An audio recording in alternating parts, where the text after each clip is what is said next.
Okay, it's just a pleasure to be able to be with all you guys again. And today's topic is using cover crops in a tillage system. And most of you who know me know that I am a 100% no-till farmer here on my farm in southeastern Pennsylvania.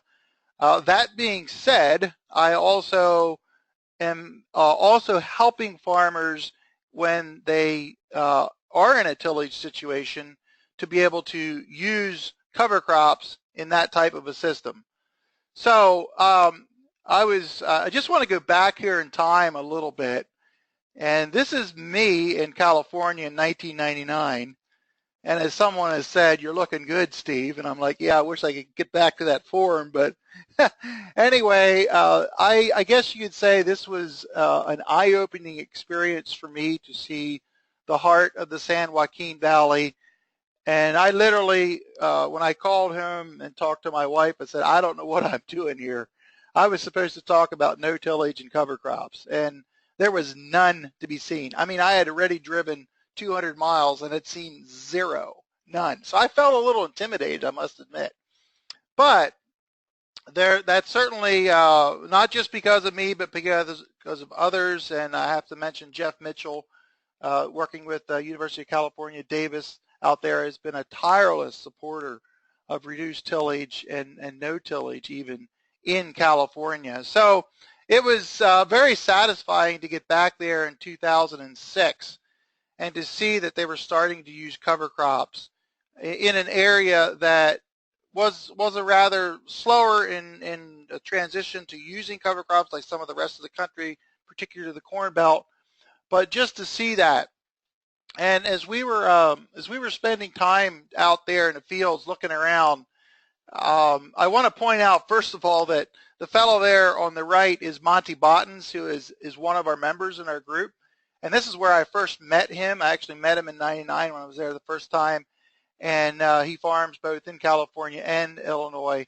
But as we were out there talking to the farmers, talking to this particular farmer on the Sano farms about how are they using cover crops. And I asked the question, does cover crops pay if you have to pay for your water? Which they do. They have to pay for all the water they put on there. And they answered it this way. They got a shovel and dug into the ground. As you can see there, that was actually triticale that had been sprayed off a couple weeks ahead, so you can see it was dead already. And then they were planting processing tomatoes right into that, kind of like a strip till type situation. So in answering my question, does it pay to grow cover crops in light of the fact you actually literally pay for the water to grow them? They took a nice narrow shovel into the ground and came up out and showed me the moisture now that this cover crop was retaining. And their other fields that did not have a cover crop on it at this point was getting very dry. They don't get hardly any rain in this area. So it was clearly that the cover crop was indeed keeping the moisture. But the real thing was the excitement when I mentioned, oh, I see an earthworm there, and you would have thought those guys hit the lottery. If you look closely at the bottom part of that, in a soil clod that he is holding, you can see that earthworm there. They told me that was the first earthworm they saw in 30 years, which I found hard to believe. But that was a kind of a moment of time, a moment of celebration where in an intensive tillage situation, by reducing their tillage trips, by using cover crops, they were able to see a difference in their soil. And I would maintain that if I had a choice of choosing either cover crops or no tillage, I would choose the cover crop route because of the biological aspect that it brings. Now, granted, as I stated earlier, I'm a no-till farmer, and I believe no-till and cover crops is a win-win situation. But there are places where they do need to use raised beds and different things where incorporating cover crops into their system is a huge step forward, and reducing just one or two tillage passes is a huge step forward. And more recently here, actually in California, I'm just using this as an example, where the Morning Star company is one of the largest tomato processing companies in the world, and they are now using cover crops in their tomato system. And just 10 years ago or so, that was unheard of. It basically said it couldn't be done, but here we are, they're doing it. So this is just a prime example. And while we're in California, I want to mention too that strip till is really taking hold out there as well. And sometime I might want Monte to share a little bit as a guest presenter on conservation agriculture in California, because that's really, I think, the heart of what this whole movement is right now, and especially in the topic today of using cover crops in the context of some tillage. And so a lot of the dairy farmers out there, and believe me, there's a lot of dairy in California. You know, I didn't really think of California as being a dairy state, but it's like one of the top states in dairy. Of course, it's a big area, but there's a lot of dairy. And the whole strip tilling with cover crops, you can see this picture now here. They seem to really like triticale out there. So this is just an example of how, in the context of a tillage system, that it is being used in areas of the country that typically have not been considered leading in the cover crop movement. Now let's go over across the pond to Europe. Just a picture here of very conventional corn, full tillage corn, but in this case, at last cultivation, they were blowing on cover crop seeds. You can see the unit behind the tractor there, and so they were just distributing the seeds behind that unit right there as a way to get cover crops into that system. A little bit closer to home here, at least for me, in New York State, I've been involved with interseeding in the central New York State, where there's still quite a bit of tillage being done. A lot of either the ripping type tillage or chisel and disc and things like that. But the concept of interseeding, of planting cover crops into corn at this stage here, is really taken off in an area that typically does a lot of tillage. So if you want to know more about interseeding, we have some webinars on that. You can go back and look at them. We go into this in much more detail. But I will tell you, in that part of the country and in the areas further north, typically interseeding has succeeded much better than in the south. So if you want to use the geographical United States as an example, below Interstate I-80, for the most part, interseeding into corn has not been as successful, whereas north of I-80, it's been, I would say, very successful in some areas. So I'm not going to go into it a whole lot more, but those areas do tend to be some areas that have more tillage than some other parts of the country. So I wanted to throw this in there. Again, you can look at our videos or webinars on interseeding if you care to learn more about that. Okay, well, let's go down under into Australia. I've been to Australia a couple times and definitely saw lots of acres of no-till and cover crops. But the last time I went, I was primarily with large-scale vegetable growers.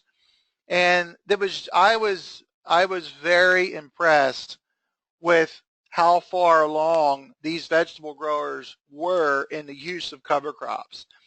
And I think even though you may be a no-till farmer, or you may be bent that way, there's things that we can learn. And I'll just say in the outset, one of the primary reasons that the vegetable growers were using cover crops was for soil health diseases and soil health disease suppression. I think we get more of that maybe than we really understand in a commodity crop perspective. I think that's why we see some of the successes that we have. We just tend not to observe them as much because disease and soil-borne disease in vegetables is a much bigger deal. It's much more impacting to the bottom line in a high-value crop. So you can see right here some of the crops are working with carrots and potatoes and many others, and using different types of cover crops for that to be able to help with not only disease suppression but just overall soil quality. And because some of this soil, obviously potatoes require tillage to dig, and so you want to use some sort of remediation to get them back into shape or to optimize those conditions. So maybe one of the more extreme examples that I saw was on this carrot farm. Here's some fields getting ready to plant carrots, and you notice the color of the soil has that strong reddish tint to it. It's kind of a volcanic type soil. And believe me, when you see something like that, from my experience, I would say that can't be good. Because if I see red soil on my farm, that's my subsoil, an orangish red color. But here, when you actually see the soil up close, you can see that it's very high quality, it's very deep, and this is where they grow their high value crops from. Now, as you can imagine, looking at that field, this happens to be in Tasmania, which gets more moisture than the main island of Australia. They do have problems with soil erosion. And as you can imagine, you get a rain event on a hill like that, what occurs? So one of the innovative things they have done is develop on their raised bedder a planting seeding mechanism to be able to plant cover crops as they are making these beds. And all they're doing is planting the cover crops, and they were working with annual ryegrass in this case. You can see the tubes that are coming down from the unit. I'm going to show you a wider picture of the unit later, but our next slide.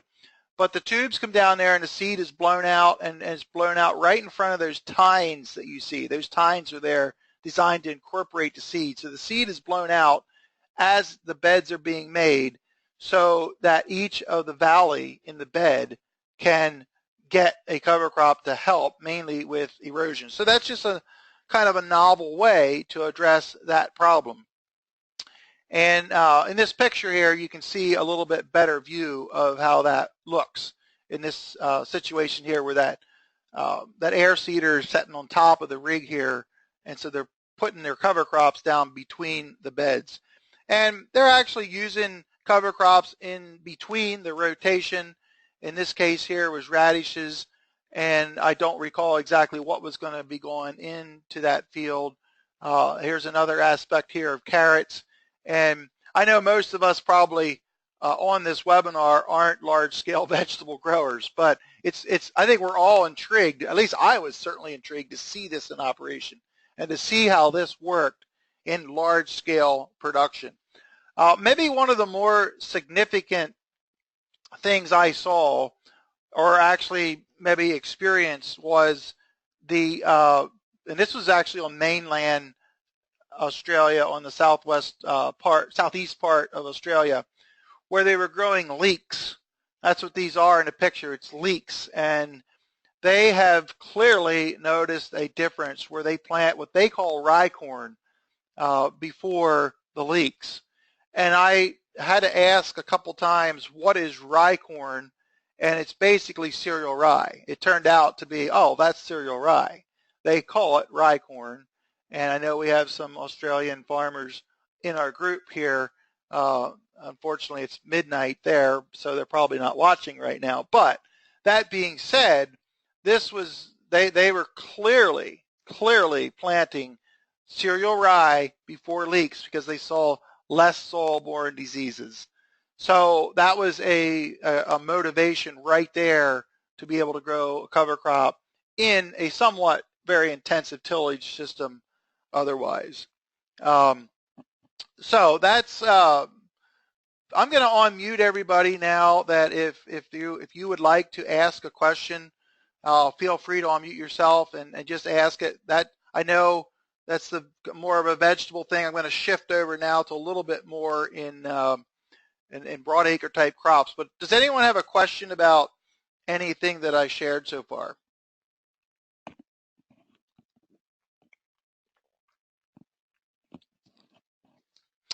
Okay, I'm just going to move on, and I guess just those of you who who know me well, I don't like to wait around very much. So if you do have a question, I should have mentioned to you, if you're at a computer, you can type it into the chat box, and I can see that and respond to it that way. So that's just another thing that you can do.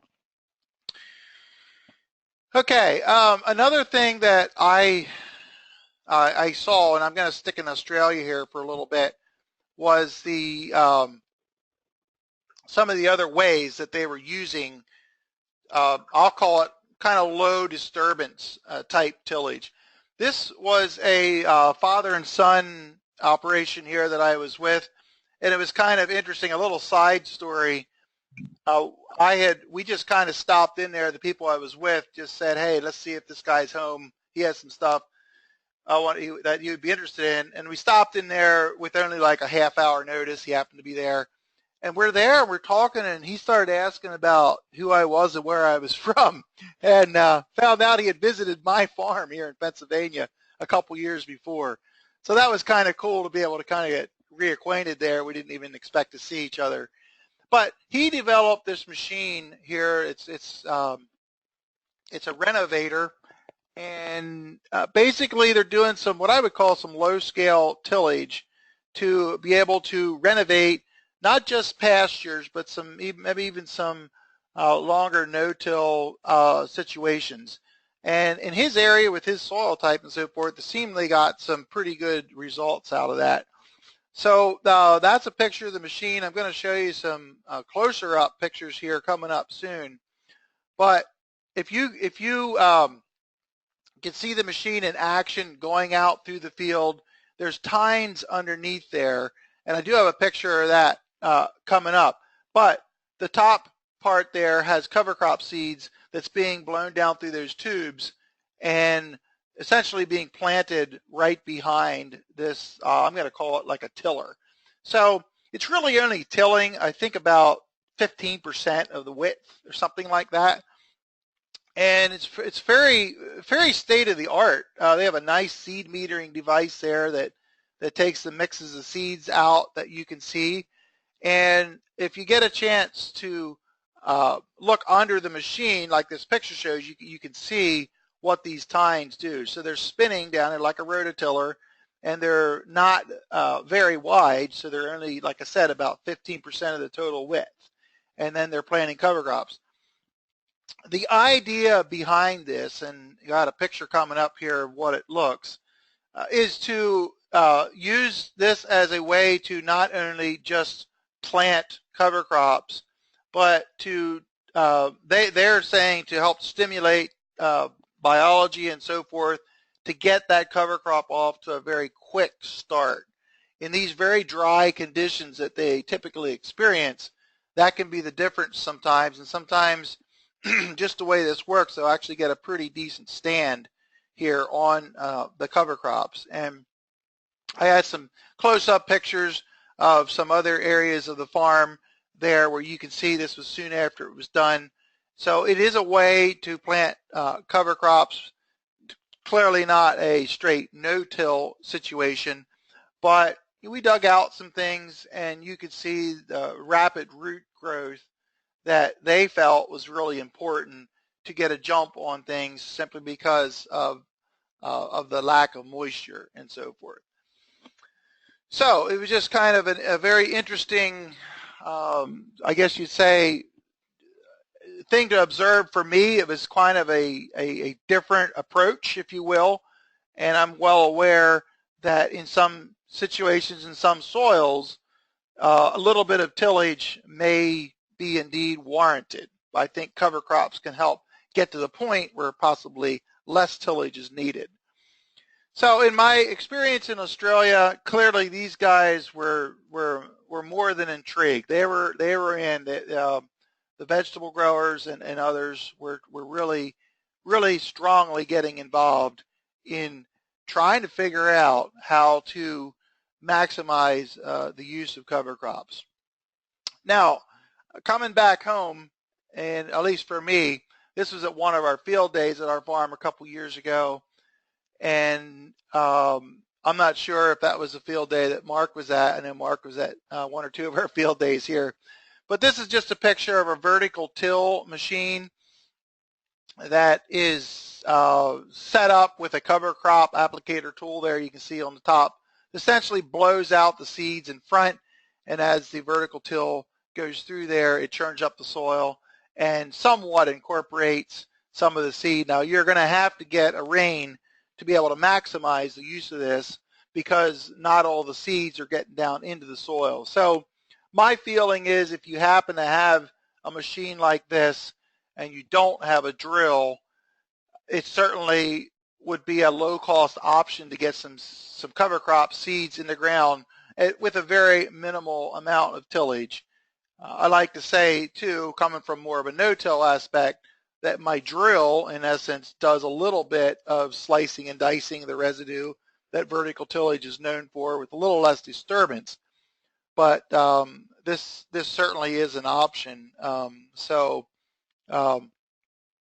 was just wondering, Mark, if you could you tell us a little bit what you're doing? I know you were using a Phoenix rotary harrow. I'm not sure what you're doing right now to incorporate cover crops.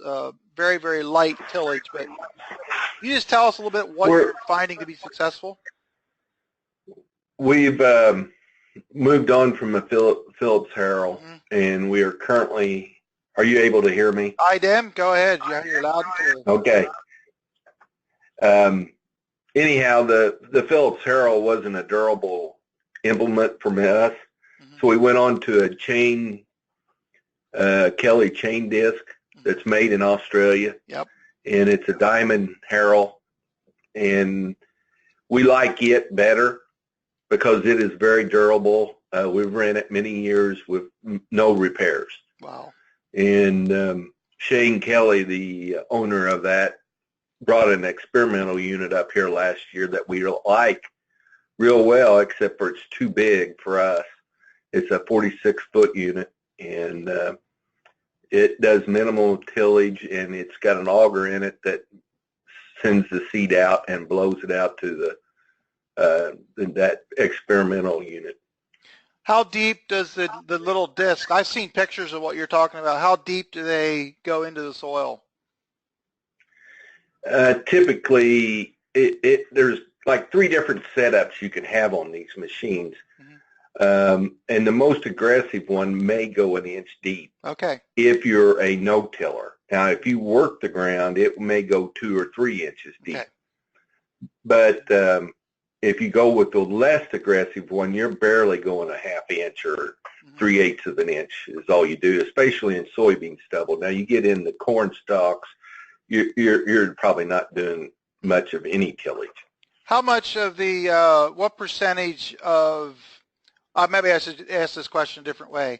Are you increasing your seeding rates because you don't have 100% seed to soil contact at all? You're pretty much using the same seeding rates with it that you would use with the drill? We're probably 25% higher. Okay. With than a drill. And the later we get, we increase it more. Sure. The drill we don't really increase. Right. But with the products where you put it on top of the ground, we definitely increase the later it gets in the season. I see, Charles, you have your phone, or you have your microphone unmuted. Do you have a comment or a question, and anybody else for that matter?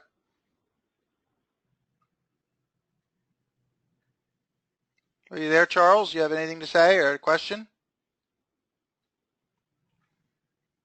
I know, Jacob, you get involved with a lot of different situations down south. Do you have any comments on using cover crops in the context of tillage, or any questions? Hey, Steve, not terribly. I know that a lot of folks have, I've seen some folks utilize it in, like you said, a full tillage situation and turn it under, but it's pretty intriguing, what you're describing here. So I'm just all ears right now. Okay, awesome.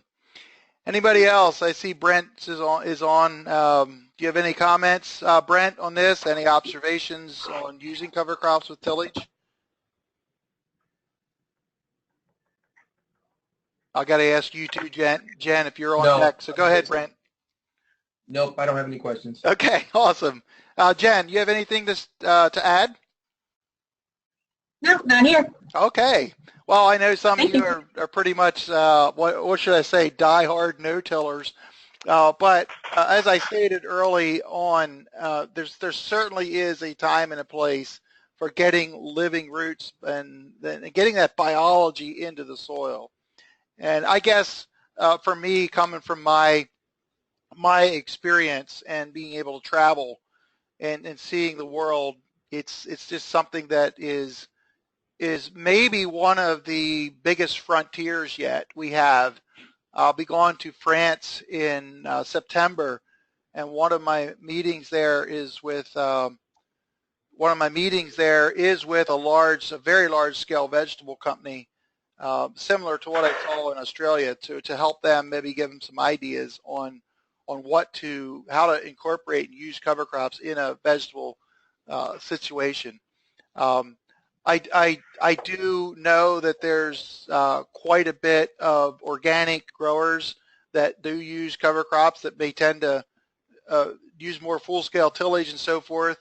I didn't have a lot of pictures or much to say about that, other than I know that's certainly been it's been one of those hallmarks of the organic community where they're involved with cover crops, but then they tend to use quite a bit of tillage as well. So